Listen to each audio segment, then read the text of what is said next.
Hello, everybody. This is Tito Bort, CEO at Alti Sales, and I'm excited again today because we have another SDR Superstar series. And this one's going to be special because we have two people who are joining us for this series, and it's going to be a lot of fun. So we have Michael Barris and Kaitlyn McElroy from Salsify. How are you guys doing today? Doing well. How are you doing, Tito? Doing great. I am pretty excited. This is going to be an interesting dynamic, as I said, because we have three people today rather than the usual back and forth between two.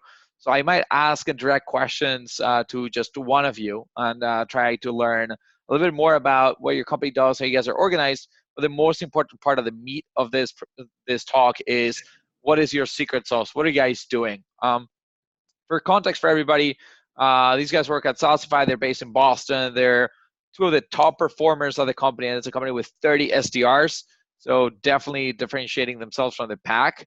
I'm going to get to learn what are their tips and tricks, their secret sauce, and what things you can learn from them that you might be able to copy yourself as an SDR to get yourself to crush that quota, make President's Club, get all the recognition. So let's start really briefly with Kaitlyn. Tell us a little bit more about what Salsify does. Yeah, so we're a product experience management platform. And so we're working with some really big and great companies to better manage that content, get it out to where it needs to go, and show them how they're doing online. There's a few different systems out there today that do one really well. We're the first platform in the market to do all three in one. Okay, awesome. When it comes to your work, Michael, maybe tell us a little bit more about, is this like inbound, outbound? What percentage of the time are you spending on each? So for our particular territories, I'd say it's pretty much 95% outbound. Obviously, every now and then we get super excited with a trial or demo request from one of our companies. I'd say it's about 95% outbound, and we have two team members who pretty much support all of our inbound leads. Okay, perfect. And when you're calling outbound, does this mean like really cold outbound, meaning most of these companies have never heard of you, or are you mostly targeting like case studies, white paper downloads, webinar attendees, trade show scans, and things like that?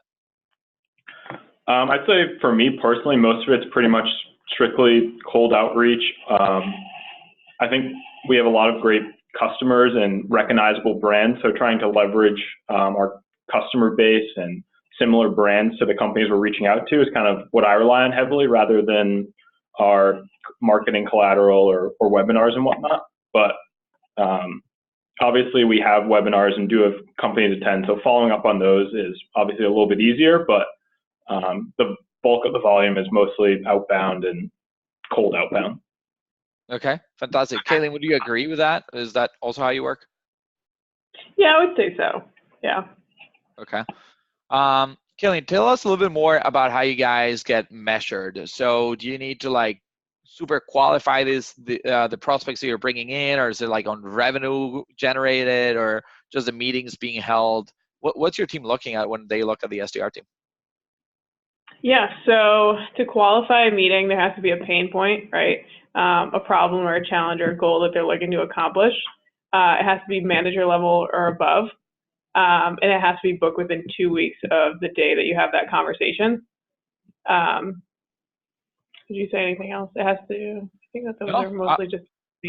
I think that was it. And do you get credit for that meeting when the meeting shows up, or just when you schedule it? So just when you schedule it, we do a pretty good job here making sure that our no-show rates are pretty low. You know, following up after calls, and we have a cadence just set up on that. But it is just to make just the salsa, the original meeting booked. Okay. I'm always curious because I'm talking to so many SDRs across so many companies, and then a lot of people say our no-show rate is really low, and that ranges from X to 3X, what I'm thinking. So do you mind sharing kind of like what range your no-show is at, if you can? Personally, my no-show is, it would have to be below like 4%. Okay. They try and keep it below 10%. But yeah, I think like overall in the last year or so, I think it's below like 4 or 3%. Yeah, that's insane. That's incredibly good. I think some of the best ones I've seen are in that 95% show rate and then 5% no show. And then the common statistic that a lot of people manage from like the bridge group or whatever is about a 75% show rate. So about 25 meetings end up like no showing, which is interesting. So Wow. yeah, that's really cool. Michael, tell us a little bit more about the quota that you guys manage on a monthly basis. How many meetings, or monthly or quarterly, how many meetings do you guys need to schedule? Yeah, so our monthly goal is to be getting 16 meetings within a month time frame. And then obviously we're looking to have about 4 of those be a dollarized opportunity and continuing to funnel down. Hopefully one down the road is going to close, but as far as a BDR metric, it's getting that 16 every month and demonstrating the consistency month over month. Okay. So let's say you book 16 meetings, 15 of them show up, right? There's that one that's slipping through. And then out of the 15, you say that 4 are going to enter pipeline and become dollarized on average. Yeah, that's kind of our benchmark goal and what we're hoping the meetings are converting at. Okay, perfect. That's interesting. Again, this varies company by company. So I ask these questions more for the context so that the audience can understand, how does this differ from mine, right? Somebody might say, oh, wait, actually, well, my show rate is maybe 70%, but if I had 15 meetings show up, 10 would enter pipeline. So different like targeting or whatever. So, okay, that I think that will help the audience understand how you guys work. And it's obviously every company is unique in those aspects. So for both of you, maybe Kaitlyn, we'll start with you. You are one of the best performers there. What percentage of quota are you hitting? And what's your secret sauce in like a few sentences? My secret sauce. I can't give you my secret sauce. No, so I would say I haven't looked at the dashboard within the last week or so, but it's definitely over 100%. And my secret sauce, I think, is just kind of being scrappy and trying to connect with my prospects in a different way. So a way that I do that is through, I don't know if you want me to dive into like LinkedIn at all or how I'm doing that today. Do you want me to talk a little bit about that? Yeah, I mean, sure. Let's dive right in. You're talking a little bit about maybe a little bit of your LinkedIn techniques or the disabled users and things like that before we start recording. So you can go on. Yeah, I can chat about that. So a large portion of the customers that we're working with today are global customers. And so there's a good possibility that people that I'm reaching out to have worked at a company that are a customer now. So I go into Sales LinkedIn Navigator and I actually filter through brands today that we're working with. And I'll reach out to them and I'll ask them, hey, I noticed I used to work at X company. Not sure if you're familiar with Salsify through that previous company, but and then whatever reason I'm reaching out. And typically that's a warmer entry because they know that we're working with a trusted brand that they used to work with. So that's my secret sauce. It's been working up to this point. So. I mean, that is really smart. When you reach out to them and they used to work at a company that is a current client, they're like, oh, okay, yeah, I remember these. Or, oh, maybe that was a tool that I couldn't remember the name of, right? Or whatever it is. Right. So they probably get excited, and it's a much warmer conversation. It's no longer like, who the hell are you? Why are you calling me? It's like, hey, I saw you move jobs, and like you're a client. We want you as a client again. You're a great person. And I think that we have like a 94% retention rate with our current customers today. So people love Salsify and they love the platform. So it's not like it's a bad product and I'm reaching out and they're probably like, yeah, I do remember you and I don't want to talk to you. They're usually pretty comfortable if they are familiar with Salsify. That is awesome. That's really smart. So people listening, like, have you gone onto LinkedIn Sales Nav and looked at, especially if you're not a gigantic company, you can do that even as an individual contributor. Figure out who are your clients. Go look at go out on Sales Nav and search past employees at list your current companies, and then titles. Just put relevant titles, and you might bump into 10, 20, 50, 100 people that used to work at your current clients, and that's a really easy target list. And if they are now at another company that's relevant, that can bring you great meetings and get you to be at over 100% of quota and get you to come talk to me in this awesome show. uh, so that's fun. Mike, tell us more about some of your strategies other than like that LinkedIn search for past employees. What are you thinking through? Yeah, so I guess a few things I think are a little different than, I guess, like the day-to-day that people do that I try to do is, I think one of the first things I had come up with a couple of months back was to build out a report around all of our disabled Salsify users. So obviously you can track people who may have worked at a company that was was a customer, but being able to track down someone who was using our platform on a day-to-day basis and has since left their company is a super great way to build a strong champion at a new company if they loved it and swear by our platform. Obviously, that's like the warmest conversation you can possibly have. So working with our BizOps team to build out a report to find those users and match them with new users within Salesforce that have a similar name was one of my ways I've been able to get a lot of high quality meetings over the past couple of weeks. A few other tricks that I've been trying to do is look at the company's job postings. So I saw this morning that one of my prospects on LinkedIn had shared that he was hiring for a new e-commerce manager role and had listed some of the requirements and the goals that they're looking to achieve within hiring that person. So kind of leveraging the fact that if they're hiring someone, there's obviously some sort of initiative to around e-commerce, which is what Salsify helps companies scale. So leveraging, I guess, intel like that. And lastly, something that I've been trying recently is we've been given a small budget for direct mail or for personalized touches. So trying to really go on to like Twitter or Facebook and learn about my prospects' personal interest. Like the other day, I proposed to a guy, why don't we spend 15, 20 minutes chatting around your e-commerce goals and digital strategy. And I saw on your LinkedIn that you are an avid skier, so your next lift ticket can be on Salsify in exchange for some of your time just to chat. And he responded really well to that. So demonstrating to show you I know you, and also, I guess, giving someone a reason to talk to us aside from just learning about their job and learning about what we can do and how we can support that, but attacking their personal interests. Oh, I love that, man. That example is so baller. Like somebody who loves skiing and being like, if you give us a little bit of time, we'll be happy to pay your next lift. Like that just shows that you care and you're willing to invest in them, right? And in the relationship, and not just like I'm trying to hit quota, I'm trying to make money off of you, but I have something to give back, and even from the beginning, I'll give that back to you, right? So I was talking to my team the other day about the exact same thing. Like somebody saying like, oh, I have a like red eye flight for this conference because I can't miss work, and literally somebody sending like, go on Instacart, find those there's now those like melatonin drinks that popped up, and just freaking order them a melatonin drink and be like, hey man, I want you to get a good rest, even if it has to be on a plane, so that you can hit those conferences hard and try to make get more revenue for the company. So thought this would help. Enjoy the flight. PS, we might also be able to help you optimize conversion rates on your site if you're interested, or like if you'd be willing to talk, let me know.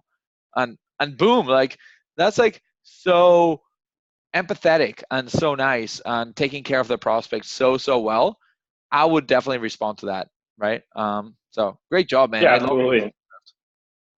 Thank you. And then obviously, I mean, from a company perspective, if we pay for a $60 lift ticket, like the ROI for ours end is tremendous. So 100% worth it for us. So yeah, definitely. And also for context for like people listening in here, right? I don't want somebody who's selling $100 a month product to start doing some of these things, but what's your regular like annual contract value to give the audience an understanding? So Kaitlyn and I are both in the global territory. So it's our largest named accounts, typically Fortune 1000. So I'd say the average deal size is anywhere from around 100 grand upwards to 7 figures or so. So it's a pretty broad range depending on the scope of the project, but I'd say a minimum of around 100 grand. Yeah, that's fantastic. So $60 on a ski lift for a 100 grand contract. I'll take that any day. Actually, if anybody wants to sign a 100 grand contract with us here at Alti Sales, I'd be happy to pay your next ski lift. Awesome. Kaitlyn, do you want to add anything to that? Any like fun, cool things that you've maybe done for people that has done your demos? Fun things. Yeah, whenever you mess up, you gotta put yourself out there and kind of make a joke about it. So like, for instance, I called a guy at 5 o'clock in the morning because he was on the West Coast and I didn't have that info that he was on the West Coast. Wasn't happy at 5 o'clock in the morning, but when I called him back, then I just put myself out there kind of joking around about it, really apologizing. He was a lot happier a little bit later in the afternoon. So the more that you can humanize the conversation with your prospect, it's a better conversation that way. Yeah. Well, now you got my brain thinking all about like direct mail. So I would have sent him like one of those like nap pods, those pillows that you can just put on top of your head. I'd be like, sorry, I interrupted your sleep this morning. Catch another hour of sleep during a break or something. I don't know. Maybe I'm just crazy, but I like the way you guys are thinking because it helps people really go outside of the usual and just be like, oh, okay, fine, I'll just call later. But you can go so much beyond. Right. So. Right. Cool. Yeah, cool. Those are awesome techniques and tactics that people can use, and they're replicable. So, so I love them. Let's talk a little bit more about like your guys' company and how it works. So, I mentioned at the beginning of the show, you have around 25 to 30 SDRs in that range, and around like 50 AEs. So, a pretty big company when it comes to like sales development. A lot of companies are just getting started with just a few. But tell us more about the organizational structure in terms of like who works with who and all that. So maybe Mike, if you want to address this one, like, are you guys like paired up with AEs and you just have like one that you work with or a few that you work with, or can you send demos to anybody? Yeah, so for the most part, the BDRs are paired up with two AEs who are most likely in the same territory, revenue band vertical. So Kayla and I both support two of our global reps. That's pretty standard throughout the BDR org, supporting two account executives or two account managers, and down to our smaller territories, a few of them support like 3 or 4, as well as inbound. But for the most part, you're supporting two AEs and just looking to build the two of theirs pipeline. Right. Do you meet with them like once a week or once every few weeks to strategize account or anything like that, or are you just like rolling on your own? I think it comes down to the AE. One of my AEs works almost entirely remote, so most of our conversations are either through Slack, or we'll probably try to hop on the call every couple of weeks just to catch up with each other. And my other AE is in the office probably about 3 days a week. So the day he's in, we probably spend an hour or so together on those 3 days. So I think it depends on the AE and kind of respecting the way that they work and they're accustomed to working, and being able to kind of fit in with their lifestyle. Yeah. Kaitlyn, how about you and your AEs? I assume you have you're both global? I don't know. Do you have some people in the office too? Yeah, so it's pretty similar to that. The global AEs, they're in and out of the office. So when they are in office, I do like to at least sit down like an hour a week and meet with them. But whenever, we have conversation or questions or anything, we text and Slack and email and everything else. So I don't feel uncomfortable like, oh, I'll meet with them on Monday. I'm only going to talk to them on Monday. I think like the smaller accounts and the younger the reps, the newer the reps, say like a commercial account, they meet a lot more regularly because things are constantly changing. But with us, we pretty much have a specific strategy. We know who we're going after, and so the meetings don't happen as frequently. Right. Okay. That makes sense. So tell us, Kaitlyn, a little bit more about the tools that you're using. I mean, that it's important to be well equipped. So what's that looking like in-house? So we use Salesforce. We also use SalesLoft. And that's where we create our cadences. So we take all the contacts from the accounts in Salesforce and we import them into SalesLoft, and we create cadences through that. We use LinkedIn Sales Navigator, which is great, and also Zoom Info to get that direct dial and email connect. And then sometimes we use Lusha. We haven't, I don't think we've bought into Lusha yet, but Lusha is a great tool that you can dive into I think they list cell phone numbers in there too, which I don't think a lot of companies are using, so that's a fun tool. Okay. Yeah. Lusha is like our secret weapon here. I rely like very heavily on that. When there's someone that you are dying to get in contact with, they've opened up your emails, you're connected on LinkedIn, you know if you can get them live, you can get the meeting. So Lusha has been a tremendous tool for anyone who is looking for their extra silver bullet that they might need in the month. Yeah, that's awesome. And it will be no longer such a secret. I think the last, it wasn't one of these ones, but the last LinkedIn post I put out there had 200,000 views. So you have about, maybe, if you get lucky, 200,000 Oh, people wow. knowing about Maybe Lusha. we should have said that. Maybe you should We'll go get and a ask for referral bonus. commission, man. Yeah. Exactly, selling for them. Cool. And then when it comes to accounts, can you like pick your own, because like you have AEs that have a territory, or are you assigned like, okay, here are the 50 or 100 or whatever the many accounts that they need to go after? What, Mike? I guess you'll take that one. Yeah, so we both support about 2 AEs, and them having the largest accounts, obviously there's a lot of room within the accounts for a lot of different meetings with different departments. So both of my AEs have about 15 accounts for a total of around 30 accounts on our end. And being such large accounts, obviously there's different departments that can leverage the platform, different geographical locations. So I think there is enough there to keep us hitting our quota, but it's definitely working pretty strategically, having a pretty low amount of accounts. In theory, we're hitting about half of our total accounts in meetings per month. So thinking very strategically, having a small amount of accounts is definitely something we have to do. That is insane. You have 30 accounts and you're trying to book 16 meetings? Yeah, carry the one, yeah. Yes. Wow. But they're obviously like some of the largest accounts, like Fortune 500 companies. So they could have, 50, 60, 70 subsidiaries that we can all be hitting and trying to, I guess, build momentum at the lower level and work up to the parent. So it's definitely thinking more strategically than just, I got to book the meeting with this company and then it's done. So I think I personally find there's enough meat in all these accounts to hit quota, but it's definitely thinking strategically is very important. Yeah, that makes a little bit more sense if you have the like major parent accounts. So you might have Disney, but you can go after like ESPN, which is part of Disney. So like it feels like there are several companies, but it might just be 15 accounts. Okay. Yeah, that's pretty insane. Very, very strategic. Kaitlyn, what's like your usual activity like per day or per week? Like how many calls, emails, LinkedIn, or whatever you're doing? What does that look like?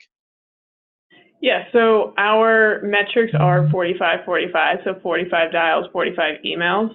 And you can space that out through whichever way you want to throughout the week. I think it comes out to 225 a week. But if you want to do like a heavy call day on like Tuesday and Thursday or whichever day you're finding success, then your Mondays, Wednesdays, and Fridays will be lighter on calls. I find that we're a lot more strategic with our outreach. So maybe I have more emails than calls. I personally find more success through emails. Not a whole ton of people that I'm reaching out to are answering their phones because they probably get a ton of calls. So that's what my week usually looks like, though, is around 225 for emails and calls. Yeah. And Mike, I assume you're in the same range. Yeah, so metrics wise, obviously it's the same. I'd probably be the first to admit my activity probably has room for improvement. I prefer to go, I guess, a little more tailored approach and rather than volume, which a lot of times lends my activity to be not quite at our quota, but I guess I kind of focus on what works for me. So yeah, a little lighter on the activity and spend more time on those touches. I mean, if you guys are at over 100% of quota all the time, like who cares how many calls you make if you're bringing in revenue for the company, right? Like, especially one thing that I talk about is a lot of like, I'd say not great managers tell their reps just like, no, you got to hit the activity. You got to go and hit the activity. And then people like burn out. They don't like the job. Nobody wants to have anybody be like, oh, you got to go do it. You got to go do it when you're like trying to be more strategic and smarter about the way you go for this. So, cool, man. I mean, our managers are pretty good here with the fact that if you're hitting your goals and you're getting those meetings, they're not going to talk to you about your activity at all. Yeah, exactly how the way I do it as well. Like in my company, nobody cares. Nobody cares about your activity, and nobody cares about your working hours as long as you're hitting quota. If you're not hitting quota, what's your activity? If your activity is low, what are your working hours? If your working hours are low, we're gonna have a very interesting conversation about next steps, right? Yeah, So yeah, absolutely. I think that's kind of how good sales managers try to operate, right? If the quota's there, questions aren't asked, and if dials aren't being hit and quotas not being hit, you got a lot of questions coming your way. yeah, correct. Cool. Let's talk a little bit more about maybe cold calling scripts or email templates that you guys might be using. Do you guys have a few that are provided by the company? You build your own? How are you thinking about this? Email-wise, something that I find works really well is if you have had at least like a conversation or two with somebody inside a company, and you have to reach out to different divisions or subsidiaries, letting them know, like, we've been in conversation with, different divisions and different groups. Just that's a warmer opening for me. So I have a specific cadence that kind of shoots down that alley. Okay. So you've built that one on your own. And Mike, have you built a few on your own as well, or does the company provide some that you like to use as well?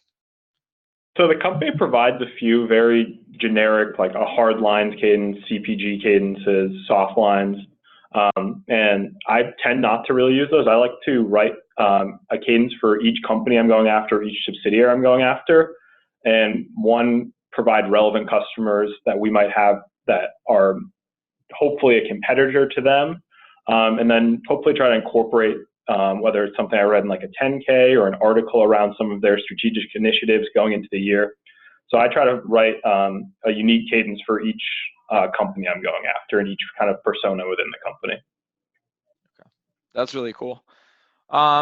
Let's talk a little bit more about training. So what's your like onboarding / training cadence looking like? Do you guys have an in-house trainer that you train a lot with, or a few different people, or do you like just hire, I don't know, John Barrows and Tito Bort and people like that to come train your team? Yeah, so we have a dedicated sales enablement department here, which I believe is made up currently of 3 people, one specifically on the BDR front. So she's running our Salsify University for our first 2 to 3 weeks when we're here, making sure we have deep knowledge of the platform, kind of know what we're going to say when we get that first person live, kind of teach us how to think strategically and source on LinkedIn. So she's it's basically like you're back in school for the first 3 weeks at Salsify when you're joining the sales organization. And I think they rely pretty heavily on making sure that you're going to be confident when you're let loose on the phones. I think that training is something that really helps with the culture here as well. I know that in previous companies that I've worked at, when they don't have a solid training program, it's, you don't feel as comfortable getting on the phones, and you don't feel as comfortable with the program itself. But you can see here how much our company is investing in their employees, which feels good. So. Yeah, no, for sure, I would agree with that tremendously. It's really funny. I've had companies reach out to me and tell me, Tito, can you come train our team, right? We don't have an in-house training. We don't have a great onboarding process. We just have like 3 SDRs. We're pretty new. We're thinking about hiring an SDR manager. We need somebody to come train us. I'm like, yeah, sure. Like, I mean, I got to fly over and spend the day and blah, blah. It's a couple $1,000s to go do a training. And then I always get asked, what's going to be the impact of you coming for 1-day training? And my answer to that is like, what is the impact of going to the gym once? Like, there's definitely an impact, but like not a lot to measure there, right? So when you have an onboarding program and you have somebody dedicated to train you, and they know all the strategies and techniques and methods, and you have other SDRs who have figured out best practices, and you can have all that transferred over on a more personal training, is more like literally going to the gym and having a personal trainer and be like, okay, you're going to warm up in the elliptical, then you're going to come here, you're going to do chest, then you're going to do legs, then you're going to do arms, you're going to do this, you're going to do that, come back. The next day you're sore, you can't even freaking work, you're overwhelmed with all the information. But if you continue practicing and training and keep going to the gym, you get better. So I'm glad to hear you guys have it seems like you said 2-3 week onboarding process with a dedicated SDR oriented trainer. That That sounds great. That sounds really awesome.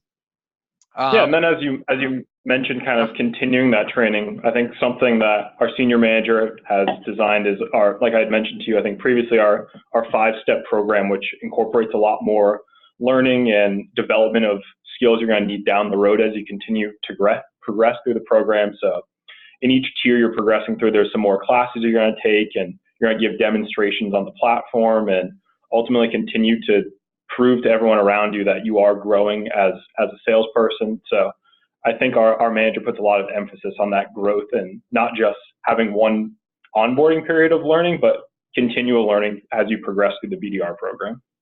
Yeah, career path. I mean, that's so fundamental. You guys have 5 steps. For us, we have 4. But what we require is, like, we give them like 3 books. You can read one of the 3. You got to take a test on it. You got to pass these courses. There's a lot of online resources, actually, from HubSpot Academy to Coursera. So depending on their career path, if people want to go more into the data and analytics side, we have like quantitative and qualitative research methods. If you're going to become a manager, you're going to go into the AE route, you got to get certifications from HubSpot, and things like that. So we can let everybody pick their own path. And if they start taking a class and they hate it, and they're like, this is not for me, I hate account management, or I hate sales, or I hate marketing, then you can divert and start training for a different thing and get promoted. So I think that flows really easily into kind of like my last question before we start wrapping it up, which is like, what keeps you guys motivated? When I talk to best performers, they seem to have something that's like driving them forward, and it might be a vision of what their life needs to look like, or a family, or they're just like super driven. Sometimes it's also like how the company has been structured. So curious here, Kaitlyn, I guess we'll start with you since Michael as the last one. Yeah, so that's a good question. I would definitely probably just say I'm bought into the company and where we're headed. Intrinsically, I think that's where it starts from. And then the next step from there is just obviously my own personal career goals. This program really sets you up to have a clear-cut path to whichever next career path you want to take. So, but I think definitely like that culture, the company culture, the buy-in, you have to like love what you're selling. We have a great office here and we work with great people. And if I didn't like the people that I worked with, then it would probably be really difficult coming to work each day. But then again, the next step after that is just seeing the light at the end of the tunnel and seeing, the path that leads there, and not coming in every day saying, I wonder when I'm going to get promoted, or I wonder what I want to do next, so. Right. You have a very clear path, your next steps, what you need to do, how many meetings, how many X or Y or certifications or things, so you can start preparing for that. And that I love that. That's really smart. So for the people listening to the show, if your company doesn't have a career path, doesn't have a strong onboarding process, doesn't have good training, all these things that are getting my 2 friends here to be very, very successful, send this video to your manager and be like, hey, I found a video that looks pretty cool. And you go check it out. I guess I just ruined that one, because now if you do, the manager is going to know. But whatever. They probably won't get this far. Just send it over. Cool. Last minute things, any like spiffs, or Michael, what keeps you motivated? Is it different from Kaitlyn's, or are there any spiffs that you like? What do you love about Salsify? Yeah, so I guess I probably have 2 major motivators, playing off Kaitlyn, obviously more long-term, looking down for my personal career growth and having goals there. Then in the short term, I think it's probably a combination of, 1, obviously everyone wants more money, and making money feels good and is exciting. And 2, I just think the level of competition, there's obviously no hiding in sales. There's a dashboard where you can see everyone's performance day in and day out. And it honestly just really bothers me to see myself not at the top of that dashboard. And every day that passes where I'm not at the top is something I'm thinking about all day. So I guess the competitive spirit in me is something that really motivates me. Yeah. And then to answer your question around spiffs, we obviously, I think they're focused around obviously having competition, but also just something fun to kind of take away from some of the obviously grind of the day-to-day job. So today's March 1st, and we just started a March Madness bracket, where it's a combination of your meetings booked along with your AEs. So you guys are on a team competing against another BDR and their AEs. So it's having small little things to kind of take your mind off the grind and give us another kind of fun thing to tease each other around and kind of amp each other up and have just that competition is always healthy within our BDR org. The reason I'm laughing is because Mike sits next to me and he looks at the dashboard all day. So if I'm not doing well, he lets me know about it. And if he's not doing well, I let him know about it. So. That's awesome. I love that. That competitive spirit is a lot of fun. I am the same way. I don't mind working insane hours, get very early to the office, leave super late at night. But I need to be up there and need to be performing. I remember at the first company I worked at, it was called ShareFile. They would actually pay the commissions cash on the spot. So like when you got demos performed, like your manager would come, like bunch of cash and be like 20, 40, 60, 80, 100, take it. Next. Wow. And that was like so cool. Like the environment was just like, you like seeing the hard cash at your desk. Then they got acquired. They had to get regulated. But they were like, we're not gonna leave this culture of like paying people on the spot. Is like part of who we are. It's like they were a very transactional type of sales too. So they were like booking That's about awesome. three demos a day, and they were getting paid on the deals getting closed. So any closed one deal, they'd get like about $100 per deal, and they were like $100 a month type of subscriptions. Wow. And then they traded their real hard cash for monopoly money. So they had monopoly money that was stamped and signed by the managers. So they'd spend the time to stamp and sign. And then whenever somebody like sold something, they'd go with the monopoly money and be like, okay, like here's $100, here's like $50, like $20, whatever. And then at the end of the month, you could go with that to like HR and cash in your commission. But it felt like cash still. So I actually really like that. I might bring that to our manager. I like that. Yeah, that's an awesome idea. Cool. Well, last things to wrap it up. Lots of people hearing a bunch of ideas from you guys, probably inspired and excited. Are there good ways to get in touch with you guys? Are you guys open to talk to other people? What are the best ways to do so? Yeah, I mean, I'm absolutely open to talk to anyone. Probably the best way to get in contact with me is on my LinkedIn. I have like my email and my cell number there, and it's just my full name, Michael Barris at Salsify.